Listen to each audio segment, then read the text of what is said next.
I'm John Banther, and this is Classical Breakdown. From WETA Classical in Washington, we are your guide to classical music. In this episode, Evan Keeley joins me to talk all about the life and music of Richard Wagner. And this composer's life seems to have more twists, turns, and controversy than most others we've explored. We look at the arduous journey that takes him from being uninterested in music to changing how we even approach harmony. And stay with us to the end to learn how we helped bail him out of debt and how the ring cycle was first staged in the United States. You won't guess it. For me, being a brass player, Evan, the music of Wagner was a huge focus of my playing and studies early on. So much of his music is used in auditions, all the excerpts from the operas and everything. And one of the first things I played in orchestra was Scheherazade, but also on the same program, a Wagner overture. So for some of us, it is someone whose music we know deeply, but I can't say I know everything about Wagner.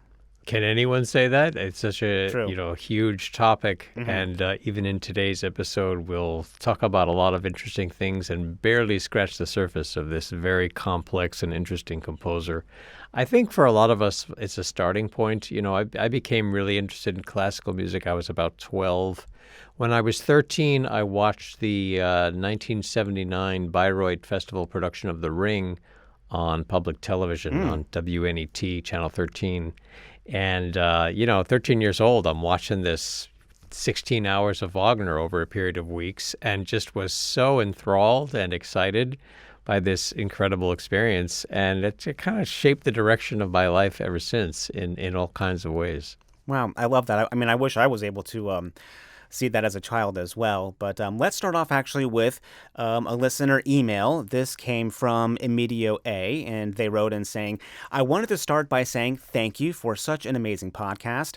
Over the last 3 years, it has genuinely transformed my appreciation and interest in classical music. I have listened to every single episode, often more than once, and it has become one of my favorite ways to learn and discover new music. And they also write further with some episode recommendations, one of them being on Richard Wagner. And I think someone else also asked about this as well on our YouTube channel. So that's what we are exploring today, the life and music of Richard Wagner. But first, before we jump into it, we have to let you know we can't talk about every single aspect of Wagner's life. I mean, it is a tumultuous adventure from beginning to end. So we're going to talk about his life, but we're going to focus in on two things that I think will hopefully get us to better understand him and also his music and what he changed. One of those will be leading up to anti-Semitism. Why do we know Wagner as an anti-Semite? What did he do? What did he say? And then we're also going to be leading up to a big point of the Ring cycle, the 4-opera set that is, well, it's been quite revolutionary in music. So we can't get into everything, but that's just to let you know that's where we're going into this. And we can explore his life as being in two parts, like a life before 40 and after 40. So, Evan, where did it all begin for Wagner? Well, he was born in Leipzig, so he is German-born. Leipzig, of course, a city we also associate with Johann Sebastian Bach. Mm-hmm. His father was Karl Wagner, a police clerk, and his mother, Johanna Wagner, was, we're not really sure about her background. She might have been the daughter of a baker. Mm-hmm. Karl Wagner died a few months after Richard Wagner was born. His mother remarried a few years later. Ludwig Geyer was the name of Wagner's stepfather, who maybe Richard Wagner believed to have been his biological father. Not really clear on the family dynamics there.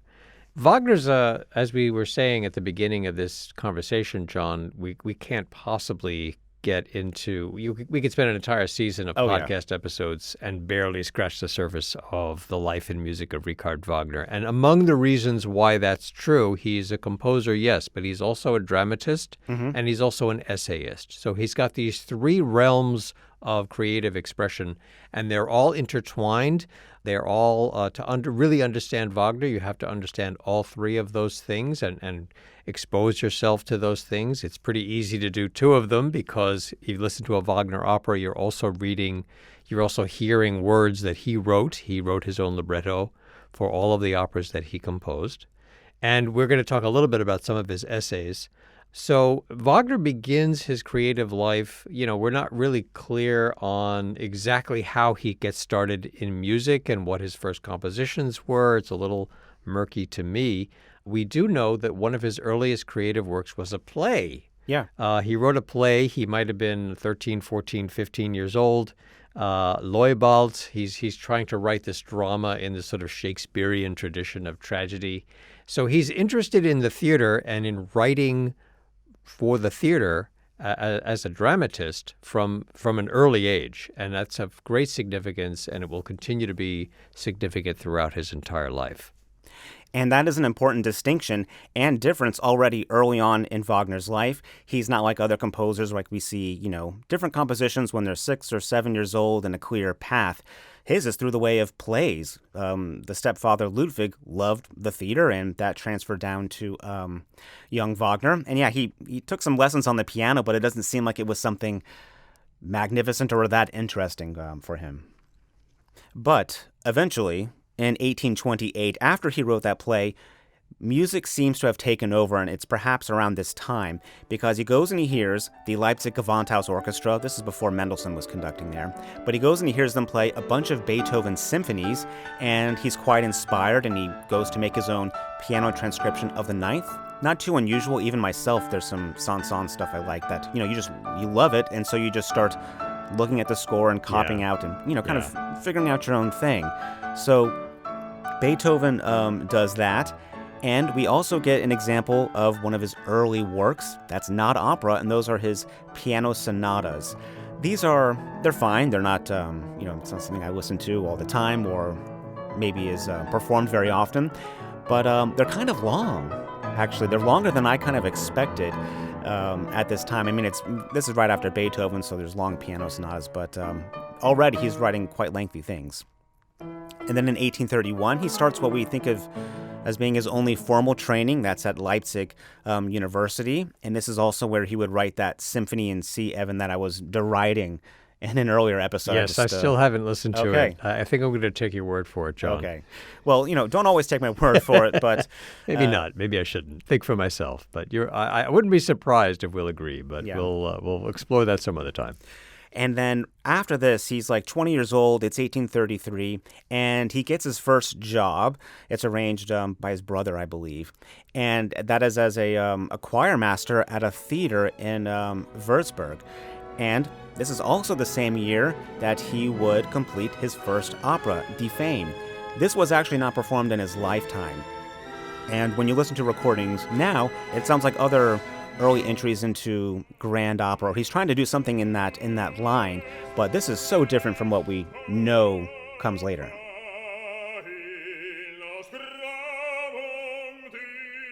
Yeah, I've never heard the piece. It doesn't get performed very often, but it's interesting to me to think about 1833, and this young man is starting to compose opera and how he's later on going to transform the genre. But this is a really interesting inflection point in the history of opera, the 1820s, 1830s, throughout Europe.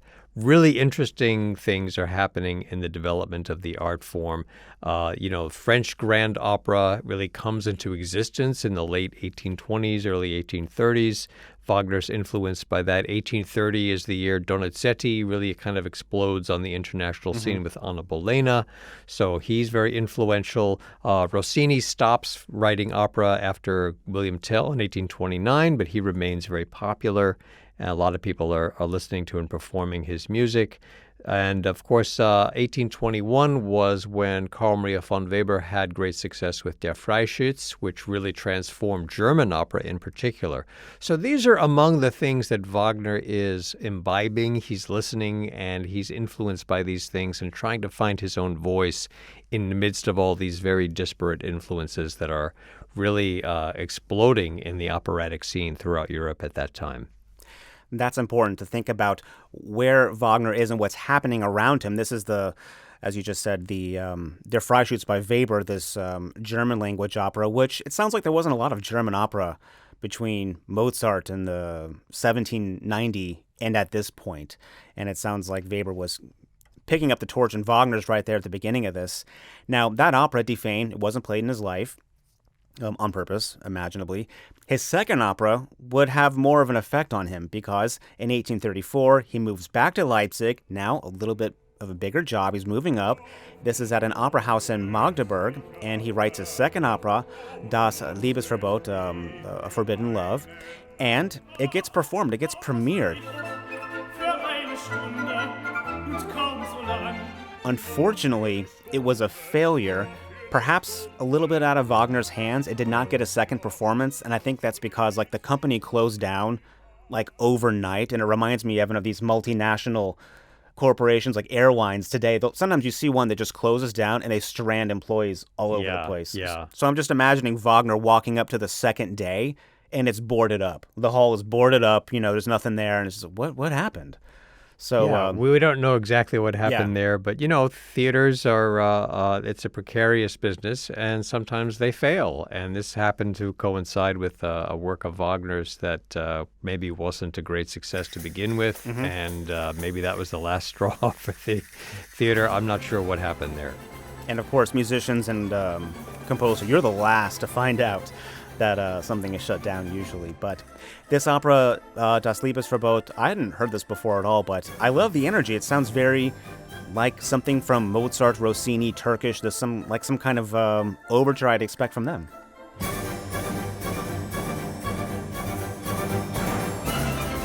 Yeah, Die Feen and Das Liebesverbot are almost never performed today. Even just finding a recording is rather challenging. I think you have to be a pretty hardcore Wagner lover to have even heard them. When was the last time any opera house in the world staged either of them? So it's interesting to think that this person who went on to have such a profound impact on the genre of opera starts off with these works which are really remain very, very obscure. And don't forget, this is his first opera to be staged, and it's a catastrophe, basically. A lot of people would possibly just walk away at this point. Okay, you know what? I'm going home. I don't need to be doing this anymore. Well, and we don't need to change the subject, but just remember Giuseppe Verdi is the same age, and his second opera was also a catastrophe, closed after one or two performances, and look where he ended up. So it's interesting to see those parallels. Yes, and born the same year. Yes. So now Wagner is in Magdeburg, now without a job, basically, and he's fallen in love with this actress, Christine Wilhelmina Planer, and we can call her Mina. That's what she went by. And she's a famous actress, apparently, beloved. She leaves Magdeburg, goes to Königsberg, and Wagner follows her.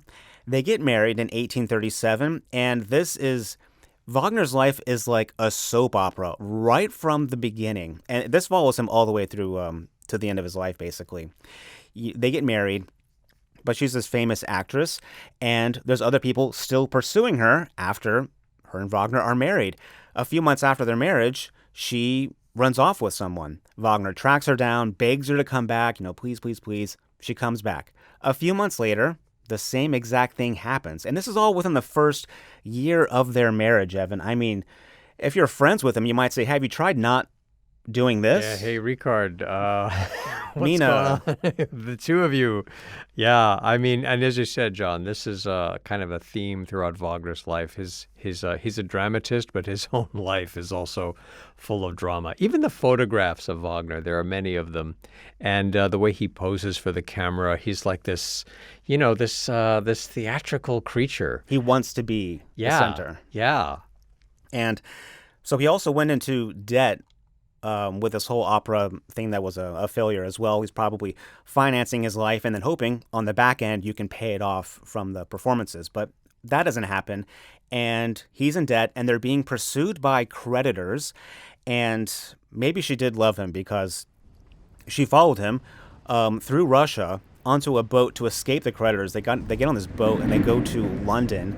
It apparently takes way longer than it's supposed to. It's a violent voyage. And it's a pretty rough, stormy seas, and apparently maybe a bit of an inspiration for the opera, the Flying Dutchman.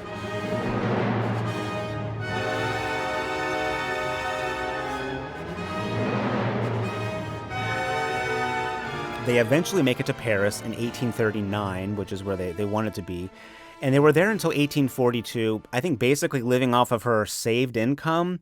And Wagner in Paris, and I think the French, especially in Paris, they're not big lovers of Germans to begin with, but he's there. He's writing a few articles, making some random arrangements for a publisher, but it's all just kind of a mess at this point. He's at a failed opera, and he runs off on these voyages to escape his own debts. But it was while he was in Paris that he would write two operas that we are familiar with, that is Rienzi and The Flying Dutchman. Rienzi would be premiered in Dresden thanks to Giacomo Meyerbeer in 1842, and I guess that's the year they figured something out with their creditors, and they moved back to Germany. They're back in Dresden. But the opera Rienzi, it really also fits, like what we heard a little bit before, it really fits in with the grand opera style, like Meyerbeer and others. We have big choruses. The action is always moving forward, but we have these definite starts and stops. And I think Meyerbeer, kind of like Weber, Meyerbeer is 20 years older than Wagner. He was helping set the stage for Wagner and Germanic, I think, opera to begin with, bringing like the grand French style to the German language. That's kind of what I'm hearing in this. So you hear the Wagner to come in Rienzi, but it still sounds quite different. It still sounds quite different, and there's definitely an indebtedness to Meyerbeer, who is an interesting figure, like you said, John, about 20 years older than Wagner, very successful as an opera composer. He's also German, like Wagner, but unlike Wagner, Meyerbeer's writing in a number of different styles and has tremendous success. Even to this day, is still remembered with great admiration as a composer of French grand opera. Mm-hmm. And he's writing in that style with great success. He's got these works through the course of his career. You think of Les Huguenots, you think of Le Prophète, these French grand operas that are still part of the repertoire today. And so Wagner is picking up on that style. You hear that in the score of Rienzi. Meyerbeer was very encouraging to Wagner. Wagner showed Meyerbeer the score as he was working on Rienzi and got some encouragement there. And these are among the events that lead up to the performance of Rienzi in Dresden in 1842. Mm-hmm.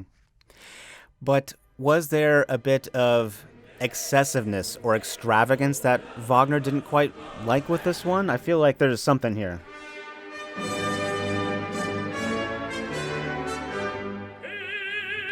I think later in life, Wagner's kind of embarrassed about Rienzi. You know, I don't know the piece intimately, but I admire a lot of Wagner's music. It's, I think, not his greatest achievement. He later on in an essay wrote about, I think he used the phrase sumptuous extravagance to describe Rienzi. And nevertheless, the work was hugely successful. It was an immense triumph, a much-needed one for young Wagner, who had, as you mentioned, all these debts to pay off and so forth.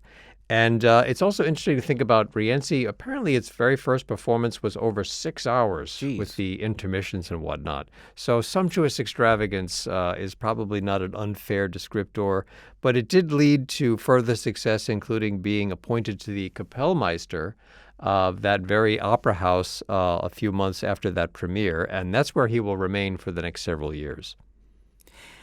I mean, it's almost akin to, you know, when you write your first poem when you're 17, you read it when you're older, and it's like, oh my God, my goodness, someone start a fire, burn this, kind of thing. But yeah, there is this. It feels like he's definitely trying a little hard to do something here. But we start to see the style of Wagner in The Flying Dutchman and also in Tannhäuser, which was just after this in 1843 to 1845 is when he's writing that.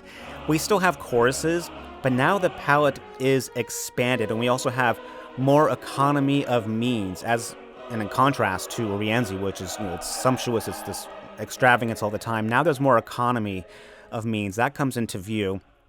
Things seem to flow more from one thing into the next, like led by the music. It kind of feels like we are, it kind of feels like perhaps the music is less composed and more natural and organic in the moment. Like it's its own stage that is upon which everything else is set, as opposed to something that's really, holding your hand as a singer and as the audience member throughout the whole opera. And I know I'm not the only one who feels this way, but it's really astounding to me to see the proximity in time between Rienzi and the Flying Dutchman and the huge Oh, creative leap yeah. forward. Rienzi has many fine qualities. There's certain moments that are really quite well composed, but I think a lot of the characters are not very well developed. The piece is very long. Flying Dutchman is maybe 2 hours. It's this very taut, very economical piece. The psychological depth of the character development is very well written, in my opinion. It's a very exciting piece. We were talking about traveling to London with his spouse in the stormy weather and whether or not that inspired him. I really can't help but think that that's very likely. And there's just a sense of the drama of the sea, and you hear the chorus of sailors, and there's this kind of sinister quality to that, this passionate love that this young woman has for this idea of this lost sailor who's roaming the earth, and she's drawn to him. And it's just a very it's a hugely it's an enormous leap forward for Wagner creatively. He really finds himself. It sounds like Wagner. It's the Wagner that we know, even though it's still an early work. It's really his first, in my view, his first really mature composition. Mm-hmm. And significantly, one of the many things about it that Flying Dutchman that is significant is we start to see, at least in a kind of embryonic sense, the use of motives, the leitmotif system that he will so exquisitely develop later on, is starting to show itself in an embryonic form in the Flying Dutchman. And a leitmotif, just as a reminder, refresher, it's like a phrase, a motif, an idea that's used to represent a character or an idea, emotion, or place. So really, it can represent anything, but it is something that is usually found throughout the work. We know this very well. You think of Star Wars, Darth Vader's imposing theme whenever he's evoked or about to appear or appearing on stage. The Flying Dutchman also has his very intimidating leitmotif that represents him and his curse.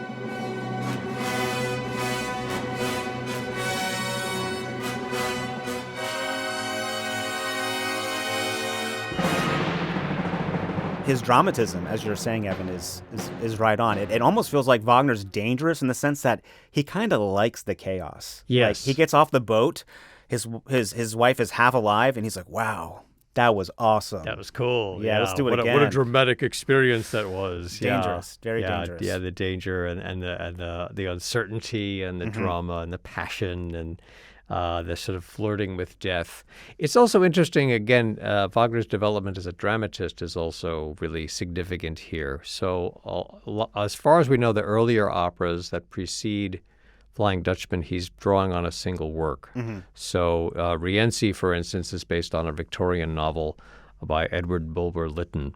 Mm-hmm. So he adapts that for the stage. Okay, well, the Flying Dutchman, it's even difficult for us to pinpoint the sources, some of which are just sort of myths and legends that were just sort of around from going back to the 18th century. There's a story by Heinrich Heine, which is probably a key point of reference for Wagner, but he's being much more creative in terms of drafting, creating a drama in writing the libretto for The Flying Dutchman. And what I see in that is an emerging self-reliance. Yeah. He's willing to draw on multiple sources. He's willing to trust himself as a poet, as a dramatist, as someone who can develop characters and a storyline. And what he creates is so vastly superior to what he had done before. So it's a fascinating development for him artistically. And so now Wagner, he's in his 30s. It's the 1840s, getting into the late 1840s. And he seems to be doing okay professionally. I mean, he's got some music being performed. People are liking it. His marriage is, wild, but that's a whole separate adventure for him. But he's doing well. So what better time, Evan, than to join an insurrection? Wagner took part in the 1849 May uprising in Dresden, which failed. And this saw, I think, like 1,000 arrest warrants for everyone. And so he had colleagues and friends. People were arrested. Some people were sentenced to death, and then that was commuted to just being in prison. But Wagner and his wife would escape for Switzerland, and they would remain in exile from Germany for 12 years. And I'm just imagining, Evan, Mina is sitting on the couch watching TV, and Wagner just runs in through the front door. We got to go. Pack your bags now. Yeah, We have to yeah. go now. So, do you remember that essay I was telling you about that I was writing? Well, we should probably relocate. Yeah. 1848, the revolutions of 1848, which of course went beyond just 1848, such as the 1849 May uprising in Dresden. This is a period of great instability in Europe. Revolutions and upheavals throughout the continent. And a lot of people in the ruling classes are very anxious, I think advisedly so. And, Wagner, his role in this uprising was actually pretty small, but it was big enough for him to feel like a change of scenery was advisable. So, he knew an arrest warrant was there. Yeah. And they bounced. So now he's in Switzerland. He has no source of income. He's musically cut off from Germany. He starts having an affair. This is the first of several. Mina, she goes into depression. I mean, who wouldn't? You're dragged off like this. And Wagner is like a nervous wreck. And this brings us to what really is now, to me, it seems like a tale as old as time. He makes this very public declaration. And this is where we get into the anti-Semitism with Wagner. Now, we know anti-Semitism as one of the oldest forms of hate that we recognize in modern society. And in much of Europe in the 19th century, it was also like an accepted position. And in the year 1850, Wagner writes this essay, Judaism in Music, and he writes it under the pseudonym K. Freigedank. And actually, I love this, Evan, because this is the same thing today. Freigedank, by the way, means free thinker. And so, like, whenever I see that, someone's username, freethinker9712864, and there's some opinion, it's like, right away, I got to fasten my seatbelts. Yeah. Put on my crash helmet. What? Very often, free thinking is in free to be obnoxious and cruel and wrong, and that's certainly what Wagner is doing. And as you said, John, this is unfortunately a very much an age-old problem in European culture for hundreds of years. Yeah. So Wagner outlines in this very flowery German prose his bigotry. He's outlining how he believes that Jews are culturally inferior and thus are totally incapable of creating true German art. And for Wagner, everything is a problem. Language, native or learned, or any kind of work or religion, appearance, every single thing is seen as like this visceral problem and reaction for Wagner. And when you read it, it doesn't seem actually all that remarkable in one sense, because it's often what you hear today. You just think of your uncle watching some nightly cable news rant, and it falls in line, sort of the same thing. There's always a group to hate, and, well, some will make that very, very well known. There are always vulnerable people to blame for our own problems that we've created. Yeah. And when you read it, you'll also notice at times he is simply describing the concept of diaspora, and he can't understand his own contradictions or even his own lived experiences on this. One, him being himself as a German in Paris. It's not the same thing as being Jewish in Germany at this time, but he's saying they can't create true art. Wagner, you created a failed French grand opera. Yeah. What are you talking about here? So there's a lot of that mixed in with this. And another thing mixed in with it is Wagner's hypocrisy. Yeah. This is a theme throughout his life. Here he is writing this virulent anti-Jewish tract. And, we were just talking earlier about his extraordinary debt to Giacomo Meyerbeer, who was Jewish. Yeah. And you'll find these contradictions throughout his life. He draws on Heinrich Heine's writing. Heinrich Heine was Jewish. Throughout his life, there are people who are creative people who happen to be Jewish, who are very much an important part of his own creative process, people to whom he's personally and professionally indebted. And yet here he is writing this nonsense about how terrible Jews are. So, he's, I wonder how much of this is sincere. Maybe he was just full of anger and hatred and was influenced by those thoughts. Was there an audience for this that he was trying to influence? Was he trying to curry favor? Yeah. I don't know. I mean, it's reprehensible no matter how you slice it, but it's also hard to be clear about what his motives actually were. Yeah. And we can look at this through the writing of Daniel Barenboim, who has done a lot on this subject. There's an essay we'll post on the show notes page, but I'm going to read a little bit of it here that I think sets the stage for what's going on around Wagner and the context for all of this. Barenboim writes, anti-Semitism was not a new development in 19th century Germany. Only in 1669 did it become legal for Jews to move somewhat freely in Berlin and the surrounding area. And even then, only rich Jews were allowed to take up residence there.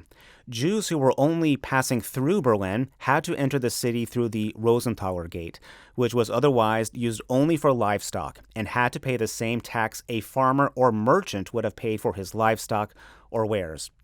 In contrast to the Huguenots, it was forbidden for Jews to own land, to trade in wool, wood, tobacco, leather, or wine, or to pursue a profession.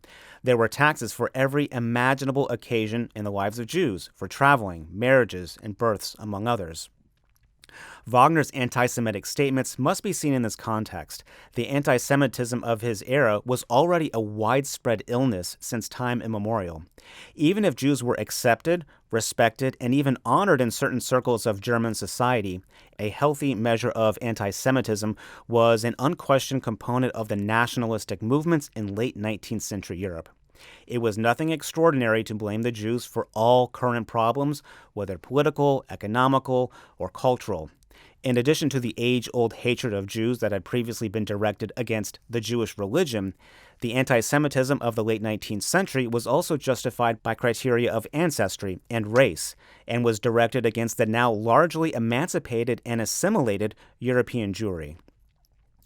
So we see from Barenboim's writing, Wagner's living through a time where Jews are persecuted from birth to death, and even in Wagner's early life, there were riots against Jews and destroying property or killing people or just destruction. And then as Wagner becomes an adult, he sees them be given more and more rights, approaching equal rights as he's a later adult.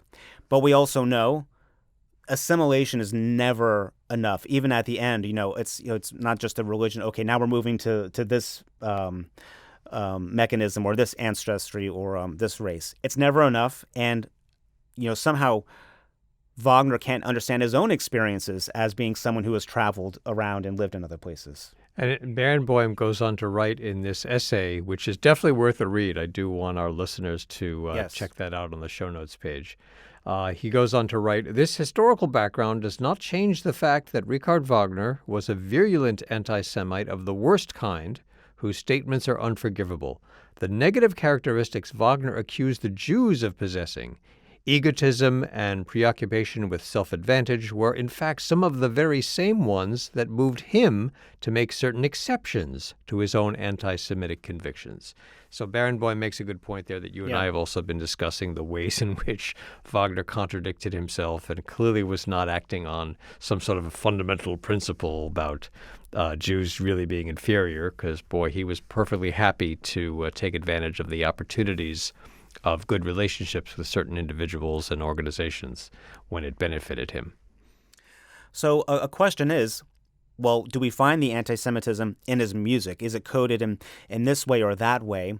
And my answer and views are pretty similar to Barenboim's in that, no, you're not really going to find that explicitly. I also think it's not the right question, I think, to ask. In 21st century media, we see very clearly, people and groups that we hate. We portray them as stereotypes and with prejudice, but that is virtue signaling, and it's born out of the resistance and solidarity that's been built around the prejudiced outside group. Otherwise, why would you do it at all? It's just irrelevant to you.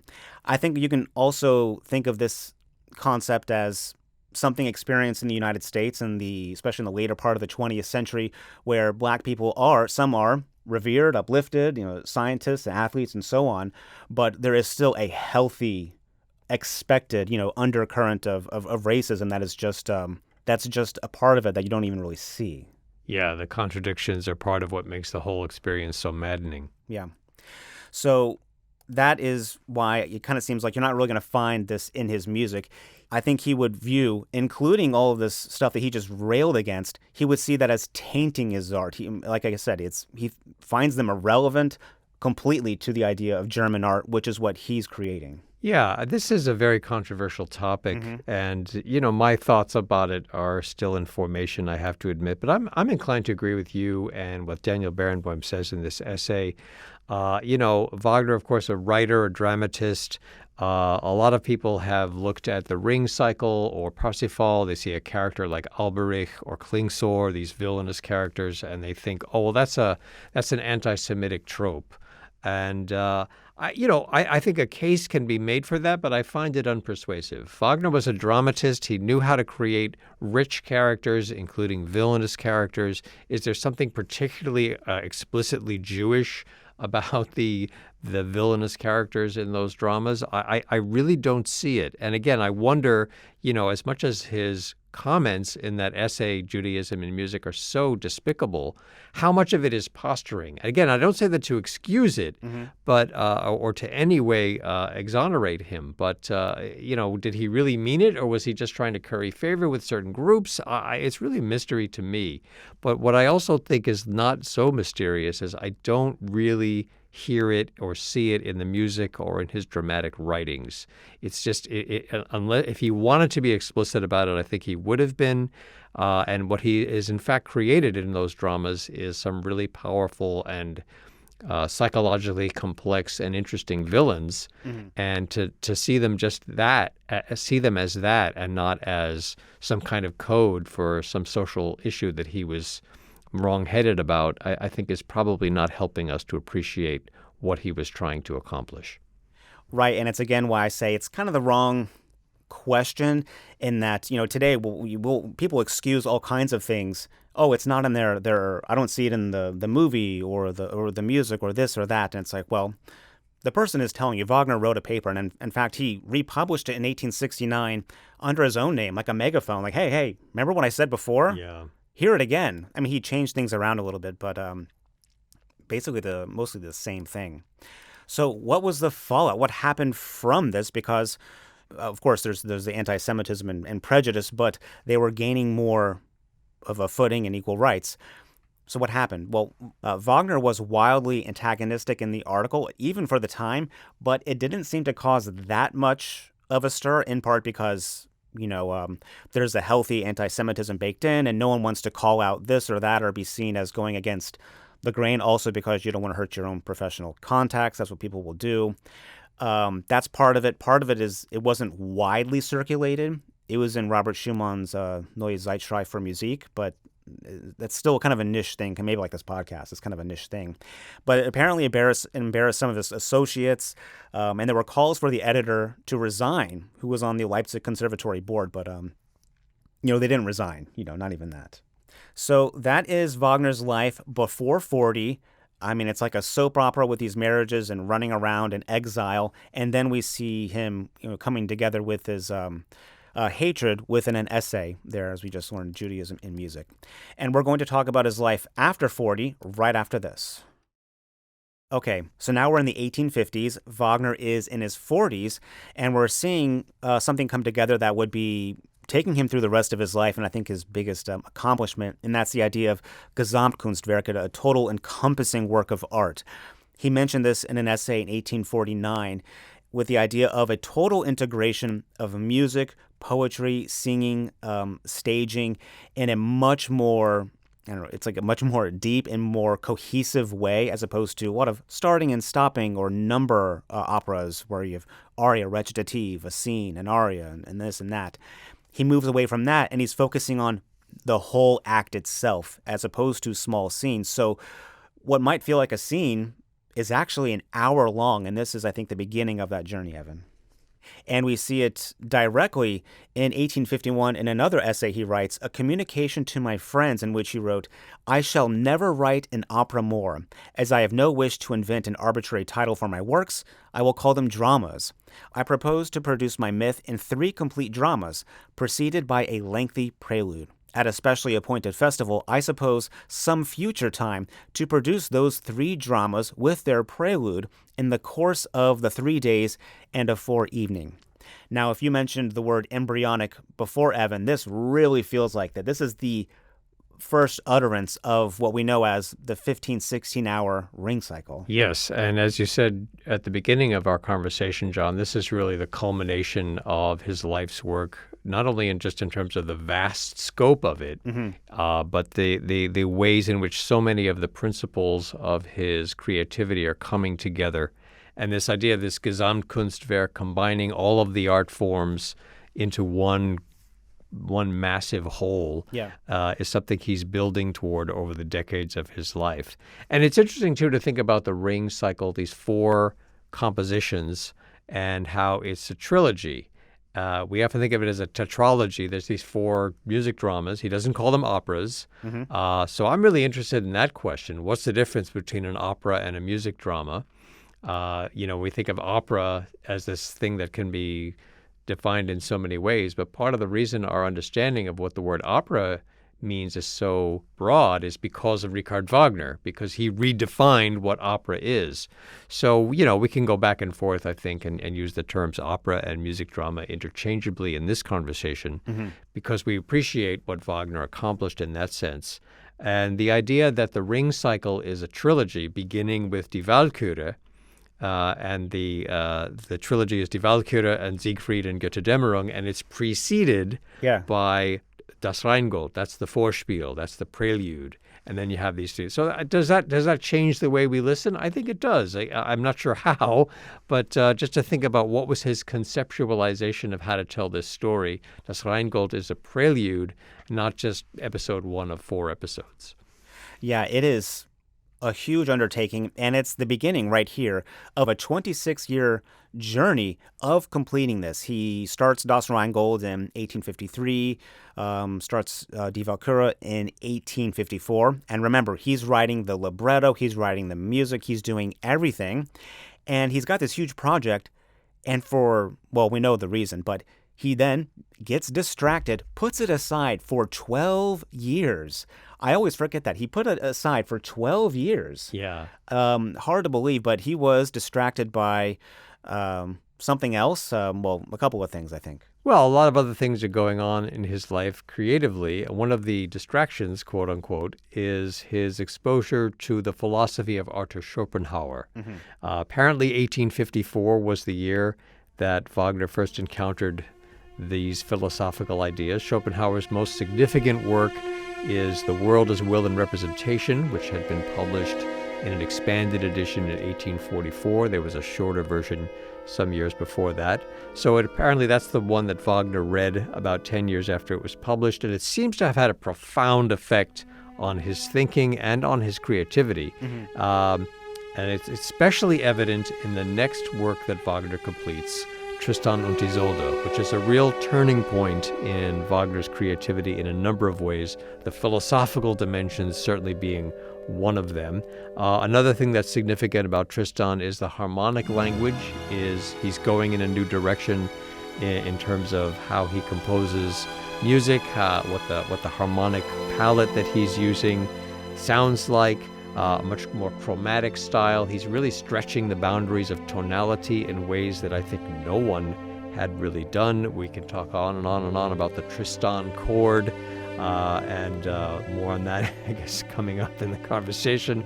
And yet another significance of Tristan is the ways in which Wagner dives even deeper into this use of the leitmotif. He's been doing it already.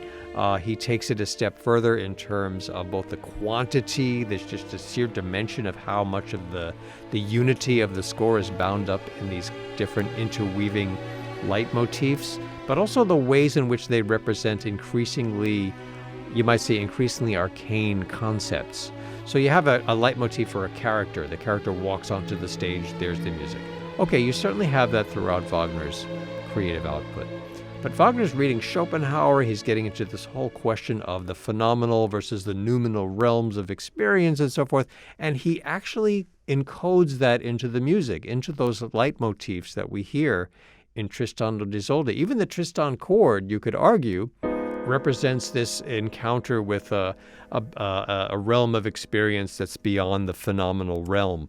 And this is all very important in the philosophy of Arthur Schopenhauer. So Wagner is really in this course of taking a pause from hard work on the ring cycle, he's still being very creative and diving very deep into concepts which are going to continue to guide his creativity for the rest of his life. And I think it's important what you said about the leitmotifs really being more dug into here. If we think of Star Wars and the motives and the melodies for the characters, not saying it's superficial what John Williams is doing, but it's very quite obvious. Now, Wagner, his music is complex, but it's not complicated. And I remember I did a talk once on Act 2 of Tristan und Isolde, Evan, and I was like, okay, I'm going to go online, Google Tristan leitmotifs. And, I'm hoping to get, a few things here, for my half-hour talk or whatever. And I opened the document. It's like 300 pages. Yeah. And I make it halfway down page 1. I'm like, you know what, forget this. I'm not. Yeah, I'm yeah. something else. Yeah, very, very complex. Yeah, and that's because the way it is used as a fabric through the whole thing is unbelievable. Hidden, not necessarily hidden, well, maybe hidden in certain ways, in fragments and different permutations. It is taking it to its extreme, I think. And so this premieres in 1865. He was allowed back into Germany in 1862 when the government change happened and his arrest warrant was no longer there. And, talking about, his essay, Judaism and Music and the Bigotry, I do find it 25% funny that he writes this opera that is philosophically inspired by Schopenhauer's book, The World as Will and Representation, which itself is like a very long-winded 600-700 page explanation of like 3 paragraphs in chapter 13 of the Bhagavad Gita. And it's the idea that all things that exist come from the relationship or idea of object and subject, or like in Bhagavad Gita, the field and the knower.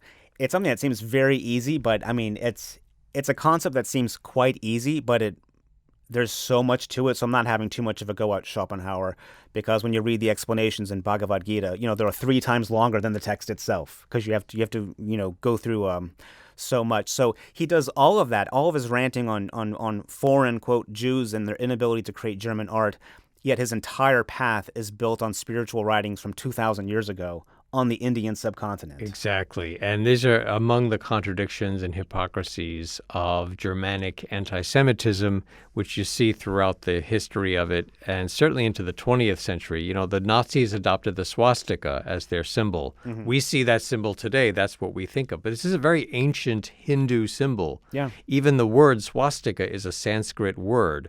So I've always wondered, what are they trying to do? They're going on and on about the superiority of the German race and whatnot, and yet, as you said, drawing from this culture that's from literally thousands of miles away and thousands of years before. And are they looking for a source of wisdom that isn't Judeo-Christian? Mm-hmm. I think that may have been one of the factors. And you have this kind of quote-unquote Orientalism that emerges in certain aspects of European culture around during the 19th century, this fascination with the East, with a capital E. Some of that is genuinely respectful. Some of that is this sort of condescending, imperialistic, colonialistic mindset. It's a very complex thing to weave through. And it's just one of the things that it highlights for the purposes of our conversation is the ways in which there's a genuine hypocrisy there that we ought to ridicule, but we also ought to try to genuinely understand what are these people trying to figure out. And I know we'll do a terrible job of explaining an idea of object or subject if you're unfamiliar. I mean, I highly recommend everyone, dig into this, read Schopenhauer's Will and Representation, or at least, read parts of it. And I definitely recommend reading the Bhagavad Gita. It's just, I think a lot of his music from this point on arises from this relationship of object and subject. And there's an old saying or story, actually I don't think it's that old, but like talking about Bhagavad Gita, what is the difference between field and the knower? A story is there's this man wandering around India, for instance. He's this guru who's just wandering around, and someone asks him, "Hey, what's your purpose? What's your life's work?" And he says, "I'm a farmer." And they're like, "Well, what are you talking about? You're just wandering around. You're not doing anything." And he says, "Well, my body is the field, my body is the field, and I sow good thoughts and actions, and my body reaps the results of that. And it's the idea that all things come from this relationship of the knower, you, the indivisible self that's divided among all of us, which is not even your mind apparently, but it's a relationship between that and also the physical world, we can say. And that interaction is how all things arise, and that also leads to the Tristan chord. Yes, and it also leads to themes that Wagner is working with throughout the course of his creative life, especially starting with The Flying Dutchman. Mm-hmm. This question of the ways in which sensual and devotional feelings for another person can be a gateway to another realm. So even in The Flying Dutchman, you have this young woman who is fascinated by this suffering of this man, and the two of them are united and transformed at the end of the story. And these are themes. You heard Tannhäuser, he's trying to decide between his religious faith and his passion for Venus, and that conflict there. Tristan and Isolde, they drink the love potion, and then they're both transformed into this relationship in which the distinction between the two selves becomes blurred. Yeah. There's even something, you talked about the second act, where Isolde comments on the word "and."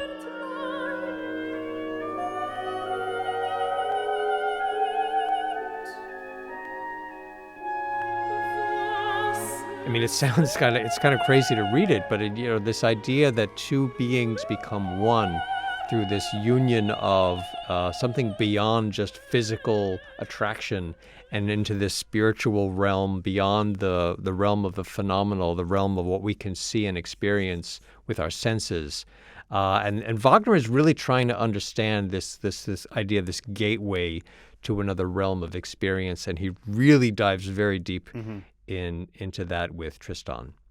And the Tristan chord, because of its tonal ambiguity, I think one of the ways in which Wagner is trying to explore that is by creating a harmonic palette where we're not even sure what key we're in, we're not sure how the chord is going to resolve. Yeah. And I think all of that is very deliberate on Wagner's part. And let's get to that now after I already poorly explained object and subject. Now I want to poorly explain the Tristan chord, because it feels like a huge leap. It seems so simple and like not much now, but this is a huge point in music where we take a different direction harmonically.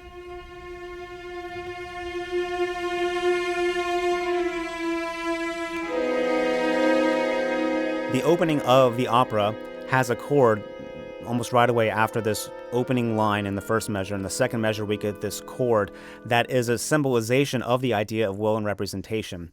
The chord itself, we can call it like a half-diminished seventh. Composers, musicologists, everyone has different analyses for this one moment and this one chord. No one really agrees on what it is exactly. That itself isn't unusual itself, this crunchy chord, but it's different because of what surrounds it. Our understanding of the chord is related to what comes before and what follows. And here he, quote, resolves it to another chord containing tritones, another diminished sound. So we're going from one diminished chromatic sound to another, and we don't know where we are. It doesn't make sense with what comes before exactly, and it doesn't feel like it's resolving in a way we would want. But it does resolve in the end, but many, many hours later.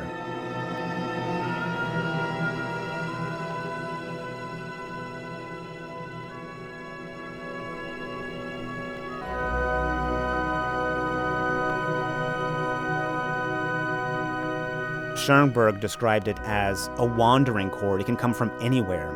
Christian Thielemann, who conducted at Bayreuth for a whole season, I think as they call it, between 2015 and 2020, said it is the password, the cipher for all modern music. It is a chord that does not conform to any key, a chord on the verge of dissonance.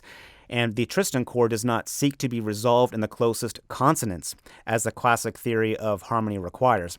It is sufficient unto itself, just as Tristan und Isolde are sufficient unto themselves and know only their love. A lot wrapped up in just one chord there, but it is a representation of object and subject, and also it's a cipher that we're still figuring out, and it's the almost not to say the birth, but it is the change into this new harmonic direction. I mean, I think we can almost, it's really not entirely an exaggeration to say that Western music is before Tristan and after Tristan. Mm-hmm. And the opera, it just continuously unfolds. There's not the starting and stopping. There's not, I love this aria from this part or that. It's just this long running thing. I mean, there's definite moments of Tristan that we focus in on and, play separately in concerts or on the radio. But that's where we see now the idea of just the music being the texture upon which all things exist, I think comes into place for myself. So that's the Tristan chord, as best as I can explain it. I mean, there's books on this. Yeah. Remember, we're talking about his life. We can't get into everything. Some of it, of what he's doing, is, of course, very salacious, that we don't have time for, but we have time for one we have to mention. He's having an affair with the conductor's wife, and it's the conductor who is premiering Tristan und Isolde.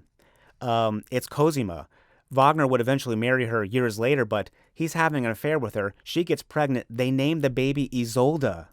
That is right out of some kind of soap opera or drama. I mean, again, he's the hero of his own dramatic story, and his behavior isn't always heroic to those of us who are not the hero of that story. But yeah, Hans von Bülow was a conductor who was instrumental, no pun intended, in Wagner's successes. Was married to Cosima Liszt, the daughter of Franz Liszt, who was also a great Wagner supporter and friend. Apparently a loveless marriage, but nevertheless, some conduct on the part of some adults in that situation perhaps is not worthy of our deepest admiration. And long story short, Wagner and Cosima she ends up being his second wife. I mean, just imagine being a singer on that project, Tristan. If you're the lead singers and you're watching the composer run off with the conductor's spouse, I mean, you might think, oh, we are so screwed. Yeah, this project, I'm just going to learn my lines and collect my paycheck. And well, your paycheck might not be coming. Exactly. That's the problem. The paycheck may not happen in the end. So it's all over the place. King Ludwig II was gay and apparently attracted to Wagner and riding him and became a financial supporter. And Wagner was apparently kind of leading him on a little bit in these letters. He was ambiguous. So he's cheating on his wives. He's cheating creditors. He's leading these men on. For Wagner, it's as long as I get mine. Yeah, I think he's he's very, very shrewd at promoting his self-interests, not always in an ethical manner.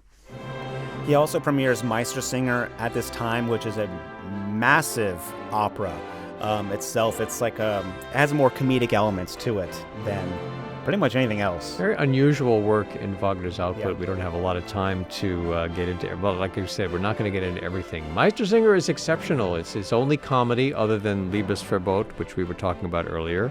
It's based on an original story, which is also unique among Wagner's works. And unlike every other work of his, including and after Flying Dutchman, there's no magical elements. There's no mythical elements. It's just this, very. In fact, the characters are based on historical figures. It's a very much, of this world kind of story. There's nothing else like it in his output. No. Even the harmonic language is more sort of traditional and old-fashioned in a lot of ways. It is. The opening is a huge tuba excerpt, and it's just a C major scale. Yeah. That's very diatonic. Okay, so now we're going to talk about Bayreuth, and you may not even know what that is, and I'll try to explain as least poorly as I can. But the point is here, we want to tell you about this, and if you've not heard this, encourage you to listen, and maybe we can share with you some ways to listen that don't seem so intimidating if someone thinks that. So this is leading us to his great success, but it would not be without massive blood, sweat, and tears. It's the 4 opera or 4 drama cycle, Der Ring des Nibelungen, and the Bayreuth Festival Theater. So these are 2 things that are interconnected, and this is where we need to remember, right, Evan? These are perhaps dramas, not operas, as we have the first one, which is a prelude itself. So he starts with the 2 operas that we talked about, Das Rheingold and Die Walküre in the 1860s. Siegfried was started at the tail end of that, and then he completed the final one, Götterdämmerung, in 1876. It is 15 hours long.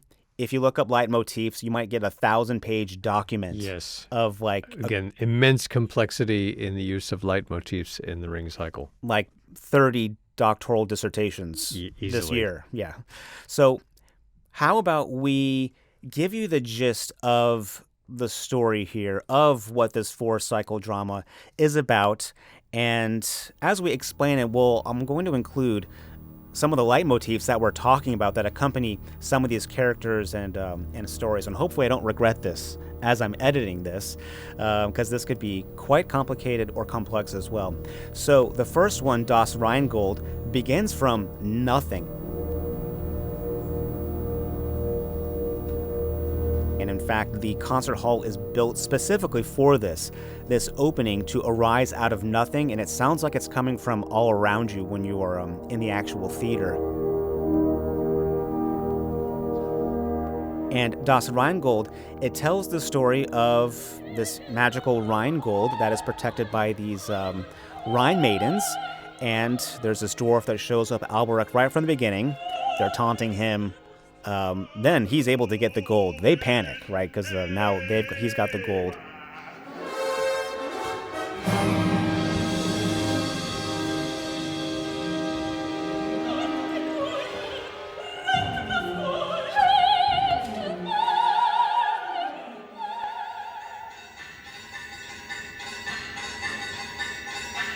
And he's going to forge a magic ring with this magic gold.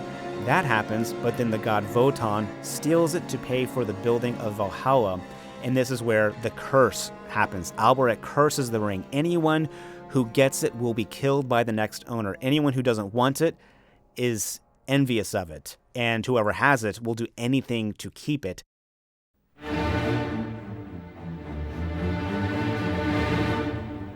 And then the second drama is Die Walküre, and this is where we get the famous Ride of the Valkyries. This has one of the most amazing overtures, or preludes as it's called, to an opera ever. It opens very stormy, but it's not like Beethoven's Symphony No. 6 Storm from like 50-something years before. Here, this is what I mean about economy of means as well. He's using so little to do so much. This goes on. You really feel like you're on a journey here.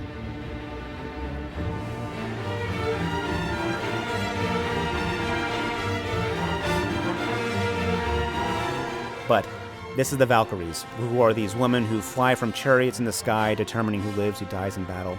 Brunhilde, the Valkyrie, is ordered by her father Wotan to go down and ensure that Siegmund, his own son, would die in battle against Hunding.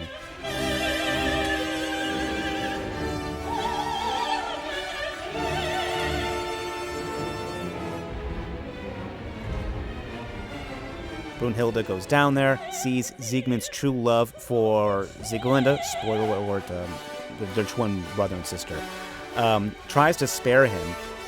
Wotan's mad, comes down, destroys Siegmund's sword.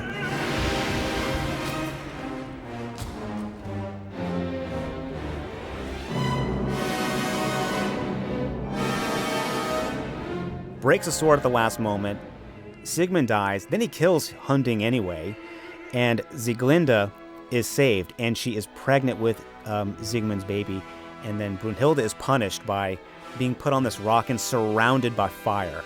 And, like, put to sleep, I think. Like, she given a spell to make her fall asleep. Yeah, and just surrounded by fire and, like, protected by or guarded by some type of fire god. And that's what takes us from the beginning to there, the idea of this magical ring being forged and cursed. And then Wotan using it to pay for Valhalla, and then the ensuing battle of Siegmund and Hunding.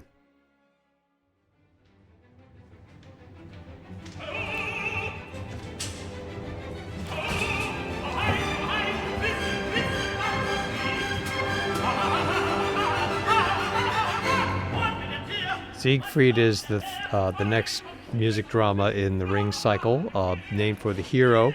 Also should mention the name of the son that Richard Wagner and Cosima Liszt Yes. had a daughter Isolde and a son Siegfried. Yeah, my gosh. Siegfried is the hero. He's the son of Siegmund and Sieglinde, the brother and sister, the twin, the incestuous relationship, as we often find in mythology. The Greeks also, you look at Mount Olympus and you have these weird relationships.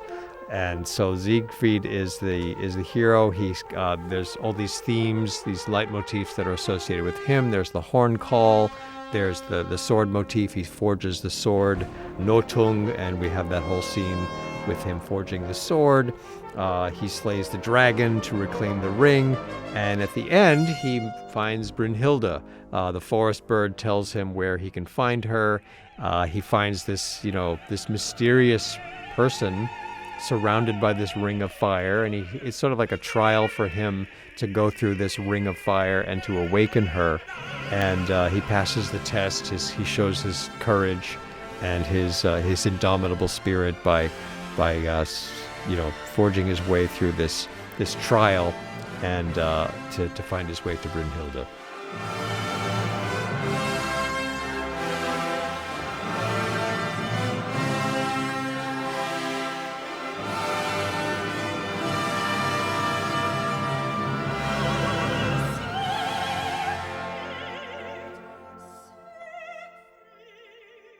And then we have the final opera, Guter Dammerung, or drama. I'm going to keep calling them operas. I'm sorry, but they're dramas. Well, as we were saying, because Wagner transformed what we think of as opera, for him, he said, no, this is not an opera, it's a music drama. But what is the distinction for us? Yeah. That's a question that's hard to answer. Yes. Now, the title itself is a reference to also Norse, an Old Norse war that's prophesized, Ragnarok. And it's this idea that, again, this is also coming in line with will and representation, or ideas of Hinduism or spiritual paths in the Indian subcontinent of rebirth. And that seems to be a point of this as well. Basically, Siegfried has, he's got the ring. He slayed a dragon in Siegfried. He refuses to give it to the Rhine maidens. They're saying, like, hey, you should give it to us. We'll protect it. You're gonna die. And then, spoiler alert, of course he dies. And then Brunhilde, she cleanses the earth with this massive funeral pyre for him.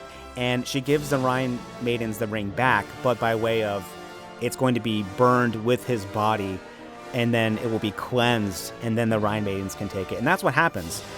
There's this huge fire, and then the river overflows, and they go and get the ring. And you hear the whole world being cleansed in this apocalyptic way of fire all around you. And it's one of the biggest, when you get to this ending, it's like the end of reading a 2,000 page book. It takes a day or two to come down from what just happened. This was the whole universe being, and these are themes, as we were saying, John, throughout Wagner's career. He's exploring these themes of redemption, of cleansing, of transformation, and he really in Götterdämmerung, it's a culmination for him in many ways of the exploration of these kinds of themes. And it's so overwhelming, the ways in which it's literally depicting the entire universe, the entire world being engulfed in flames and being transformed and renewed through this sacrifice. It's extraordinarily powerful. So that's the ring. 16 hours explained. I mean, give us a break. That was 16 hours we're trying to explain here in 5-10 minutes. But it is this massive journey that is so rewarding to listen to. But the other part of this was performed as a festival, as you mentioned way before, Evan. There's this evening Vorspiel, a prelude, and then each day another opera is performed. And this was done at a specific hall built for this purpose. This is a massive project. And it's to think, none of these have been performed and staged in full publicly, so it's quite a gamble. And Wagner's trying to raise money. They moved to Bayreuth in 1972. It's not a big town. He's designing it himself, and he's not getting money. They start different groups to raise money around Germany. Eventually, Ludwig II, Wagner was pleading, I need money. And I think maybe Ludwig was, I don't want to assume his feelings, but he was saying no, and then eventually said yes. The funding came through, and they built this place. I recommend looking online because even the pit itself is unlike any other pit. It's made just to perform these. And the first festival was held August 13th through the 17th, 1876. Liszt was there, Tchaikovsky was there, Bruckner, Saint-Saëns, Ludwig II, Nietzsche. I mean, this was a massive undertaking. Tremendously impactful cultural event, yes. And it was 26 years in the making. Just think about that gamble of, putting one opera on today. He's doing this. It was crazy back then too. It was not a normal thing to be doing, but he did it. And of course, finances, they're always a problem. He went into more debt after this, and apparently the town struggled a little bit. People liked it, but it was a small town with like 1,000 people all of a sudden showing up, and they were kind of overrun, it sounds like. Somehow they've managed in the succeeding generations to keep it going. Yeah. But I mean, opera is arguably the most expensive of the musical arts. Yep. Wagner operas are some of the most expensive within that realm. So Yeah. this whole story really highlights that reality. But despite that, not only Bayreuth, but opera houses around the world have been staging these operas or music dramas, however you want to call them, ever since. What people that don't know opera, you say opera to somebody and they picture a woman with a helmet on her head that's got horns sticking out. I mean, this is Die Walküre. This is Wagner. This has become this sort of the iconic imprint in our culture of this is what opera is. And Bayreuth, the festival happens pretty much every summer since 1896. It's paused a couple of years here and there for war or pandemic, but it is one of the best ways to hear these dramas. Because the orchestra is made up of German musicians from like the big orchestras. It's a pretty coveted summer festival job, and so you're getting people who are playing this a lot. Yes, and it is quite something. And shout out to our colleague, Jim Allison, Vice yeah. President and General Manager, WETA Classical, who goes to Bayreuth, He does. maybe not every summer, although very frequently, Very frequently. and often has written about these experiences on our blog, Classical Score, classicalscore.org. Check it out. Fascinating stuff. And, like I said, he went into quite a bit of debt as well for the first festival, about $150,000 today, and miraculously, he paid for that debt, well, because of us.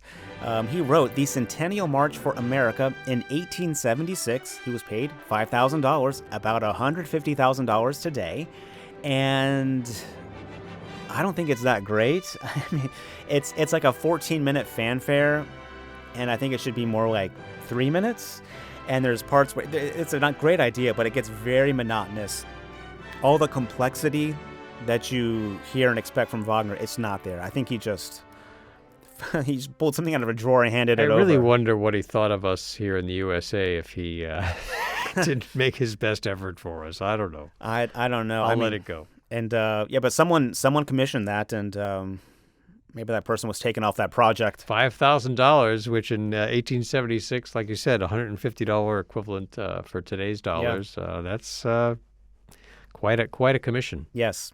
So he has one more opera, actually, and that would be Parsifal. And this one was also composed specifically and actually only to be played at the Bayreuth Festival Theater.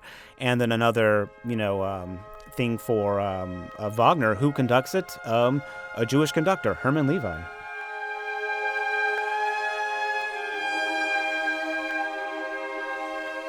Yeah, Wagner was perfectly willing to set aside his vile anti-Semitism to allow Herman Levi to conduct this. So, and what this conductor's motivations might have been, knowing full well what Wagner had said publicly. Well, the world is complicated. His last work, Parsifal, 1882, premiered at the Bayreuth Festival. Is the Ring the culmination of his life's work? Is Parsifal the culmination of his life's work? Yeah. Well, what does that even mean? But it's certainly in Parsifal, I think the summation of his genius truly unfolds in as much as I revere what he accomplished with the Ring. Parsifal has a special place for me, as it does for many people, And I would argue it is his finest libretto. Did a lot of really fine dramatic writing over the course of his career, but the psychological and spiritual depth that we find in Parsifal, I think, is a cut above everything that precedes it. It's an extraordinarily powerful work, and also interesting in the ways in which there's also, we were talking about Meistersinger having more of a diatonic, somewhat less chromatic musical language, and we find that in Parsifal too, to some extent. Also, like Meistersinger, looking to the past. There's the Dresden Amen. This is sort of this short chord progression that goes back to probably the 17th century, that appears as a leitmotif in Parsifal frequently. It's just an ascending scale, and very, very simple things become very powerful in that score. And it truly, he concludes his composing career at the zenith of his power.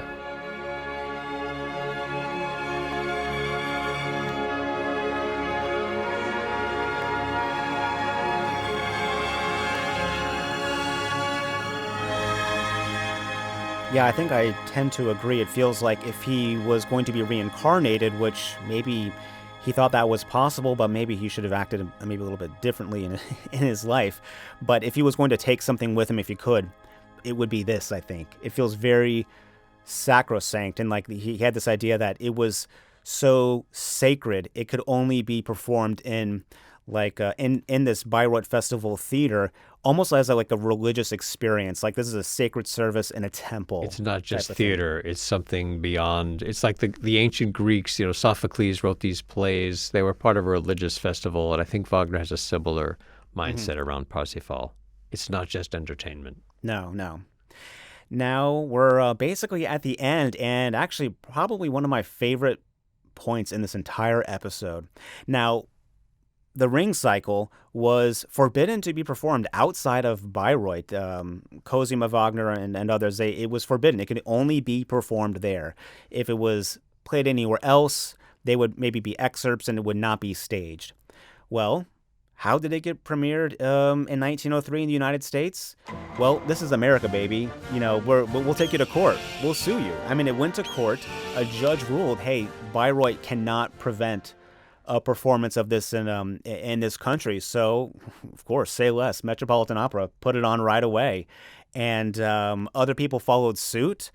Cosima and others said anyone participating in any of these is blacklisted from Bayreuth. You're never playing here again.